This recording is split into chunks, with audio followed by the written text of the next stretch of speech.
tal amigos de En el Carchi? La señal de Nordvisión nos permite estar con ustedes. Nos acompaña ya el doctor Mauro Andino, presidente de la Comisión de Justicia y Estructura del Estado, con quien conversaremos sobre las reformas al Código Integral Penal. Entre estas, la sanción a la piratería intelectual. Bienvenidos.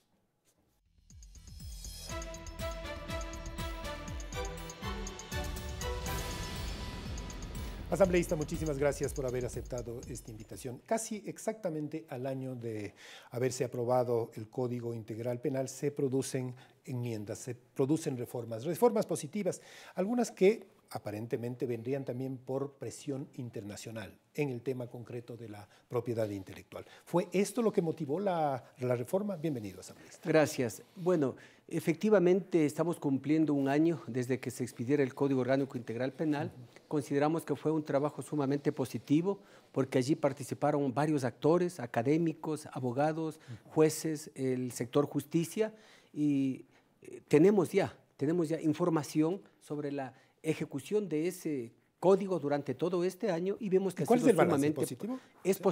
Es positivo y para ello estamos convocando para el 9 de septiembre, miércoles 9 de septiembre, a partir de las 9:30 al doctor Gustavo Ial, como presidente del Consejo de la Judicatura, al doctor Ernesto Pazmiño como defensor público, a la doctora Lady Zúñiga como ministra de Justicia y al doctor Galo Chiriboga, fiscal general, para que informen a la nación, para que informen a la Asamblea los avances sobre la aplicación de este Código Orgánico Integral Penal, que lo que en sí se ha conseguido con él es dejar atrás el sistema escrito obsoleto donde se prestaba con el código anterior para una serie de corruptelas o retraso en la administración de justicia. Hoy, la reforma que se ha hecho fundamentalmente tiene que ver como consecuencia del acuerdo de carácter internacional que tiene el Ecuador, el Estado, con la Organización Mundial del Comercio.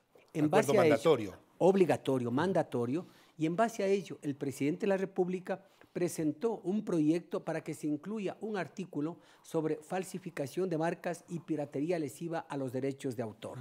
Luego del tratamiento en primera y segunda instancia, el Pleno aprobó ya, hace pocos días nomás, aprobó el informe para segundo debate, en donde estamos determinando que la persona que comercialice mercancías o su envoltorio falsificando o haciendo creer a la persona que adquiere ese bien o ese producto es un bien idéntico, semejante, podría ser sancionado de acuerdo a la escala comercial, ¿sí? Con la escala comercial que va desde $58,268 hasta la cantidad de $104,430. Eso quiere decir que si quien... Esto indexado con el, digamos, con el salario básico unificado. De acuerdo al salario básico unificado. Sí, de acuerdo a la mercadería incautada. Si la mercadería incautada llega a los $58,268 y llega hasta una cantidad de $299,839, se le puede aplicar una multa que iría desde $19,470 hasta $104,430, siempre y cuando que esa mercadería sea falsificada, sea incautada. Allí no tomamos en cuenta la maquinaria, ahí no tomamos en cuenta otros aspectos, sino la mercadería incautada, es decir, la falsificada. Ahora, ¿qué pasa, doctor, por falsificaciones que incluyen el tema de salud, por ejemplo, medicina, licores, alimentos, que muchas veces se falsifican? ¿Esto incluye otro tipo de sanción? ¿Eso iría en ámbito penal? ¿Qué? Eso está ya desarrollado en el Código Orgánico Integral Penal. Es decir, se unen dos articulados, dos materias. Son aspectos diferentes, con conductas penales diferentes y con sanciones también diferentes a las que hoy estamos hablando. Hoy solo hablamos de sanciones pecuniarias. No hablamos es decir, de sanción con multas económicas. No habrá privación de la libertad. Diferente, por ejemplo, a lo que tiene que ver con medicación, lo que tiene que ver con alimentos. Allí sí, ¿por qué? Porque definitivamente se está jugando con la vida, con la salud de las personas. En cambio, en este campo que nosotros hablamos de la falsificación de marcas y piratería lesiva a los derechos de autor, que en el segundo tema igual se aplican las mismas sanciones económicas, no hay la privación de la libertad. ¿Por qué? porque el acuerdo de la Organización Mundial del Comercio no le obliga, al Estado ecuatoriano a que determine ese tipo de sanción, como es la privación de la libertad. Solo se habla de sanciones. Al hablar de sanciones puede ser trabajo comunitario, puede ser la privación de la libertad, puede ser multas, sí, es decir, hay varias alternativas. Se escogió por lo de las multas ahora. Efectivamente, porque la mayoría de asambleístas en los debates se pronunciaron de esa manera y porque también no podemos nosotros ir en contra de aquel vendedor que por la calle con un pequeño capital de $100, de $200, vende CDs, vende música. ¿Qué va a pasar con eso? ¿Qué es, digamos, el más visible de las falsificaciones? Hay una gran cantidad de comercios dedicados, algunos se ve una inversión muy fuerte, se ve grandes cantidades de CDs, de piratería, ya sea de música, sea de series de televisión, de películas, etc. ¿Qué va a pasar con esto? Bueno, insisto, si no supera los $58.268, ¿no se los topan? No estarían involucrados en la conducta penal. Es decir, que no serían sujetos de una sanción a las que he hecho referencia de carácter económica, sin perjuicio, eso sí, que podrían tener responsabilidad dentro del ámbito civil o del ámbito administrativo, de acuerdo a la nueva ley del conocimiento o del proyecto que está en la Asamblea conociéndose. Se ha dicho que estas leyes de propiedad intelectual buscan favorecer a las grandes corporaciones que hacen investigaciones muy grandes, inversiones quizás, y que ellos quieren mantener protegido su producto, su creación. ¿Es así? Bueno, nosotros, más que favorecer a alguien, lo que hemos hecho y estamos haciendo es cumplir con un compromiso de carácter internacional, en donde el Estado ecuatoriano no puede evadir, no puede eludir. Que este era uno de los obstáculos para eventuales acuerdos comerciales. Obviamente, ¿no? Obviamente, y lo que hemos hecho es, de acuerdo al trabajo técnico, a las sugerencias, a las observaciones que han presentado, por ejemplo, los funcionarios del Ministerio de Comercio o los funcionarios del IEPI, que tienen experiencia y gran conocimiento sobre este tema, aplicar exclusivamente sanciones económicas, proteger, sí, los derechos de aquellos que tienen una marca registrada o una marca notoriamente pública, no, porque hay que distinguir entre falsificación y como imitación. Muy diferente es que, por ejemplo, yo imite este reloj y construya miles de este reloj, y no le ponga la marca original, sino le ponga la marca XX.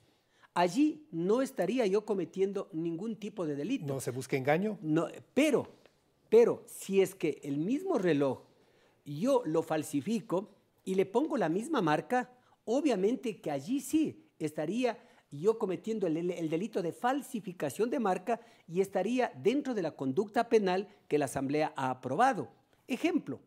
En la calle a lo mejor pueden acercarse y decirle, mire, le vendo estas gafas, son Ray-Ban, son auténticas. ¿Y cuánto vale? $100. $100 una Ray-Ban, imposible. O va a un centro comercial. Inclusive en los centros comerciales le pueden engañar, ¿sí? Le pueden entregar ropa o cualquier artefacto que no es el original, pero le engañan. Pasa en Europa también, ¿no? Correcto, le engañan. Allí sí cae dentro del ámbito penal. Sí, pero no solamente se hizo esta reforma en el tema de propiedad intelectual, también hay un endurecimiento de las sanciones por accidentes de tránsito, particularmente los producidos en estado de embriaguez o bajo efecto de productos estupefacientes. Efectivamente, dentro del campo de tránsito que contempla el Código Orgánico Integral Penal, se tipifica como sanción el hecho de que una persona conduzca un vehículo y cause solamente daños materiales, ¿sí? Pero al causar un accidente de tránsito, estando o encontrándose en estado de embriaguez o bajo los efectos de sustancias psicotrópicas o preparados, y se causara lesiones o se causa daños materiales, solo daños materiales, los jueces, ¿qué es lo que han estado haciendo? Simplemente juzgándolo por los daños materiales. Y por el estado de embriaguez prácticamente no ha pasado nada. Es decir, ciertas picardías. Insisto, si hay daños materiales, solo daños materiales, hay sanciones fuertes. Si se conduce en estado de embriaguez y se causa daños materiales, se le aplica una sanción solo por daños materiales y no por el estado de embriaguez. Que era el causante del accidente, probablemente. Obviamente. Entonces, hoy estamos determinando, incorporando un párrafo en el que señalamos que la persona que conduzca un vehículo en estado de embriaguez o con efecto de sustancias psicotrópicas o preparadas y cause un accidente del que resulten daños materiales, será sancionado con una pena de privación de 30 a 180 días, la suspensión de su licencia por el mismo tiempo y la reducción de 15 puntos. ¿Pero por qué esto? Porque realmente yo he señalado y señalo que conducir en estado de embriaguez es como jugar a la ruleta rusa, es un arma, ¿no? coger un arma y apretar el gatillo, porque la persona que conduce no solo que pone en riesgo su vida, sino el riesgo de terceras personas, de sus acompañantes o de otras personas con las que puede causar un accidente de tránsito. Entonces hay que determinar con claridad cómo lo hemos hecho en esta ocasión. Para terminar, Mauro, ¿se prevé alguna otra reforma en el COIP?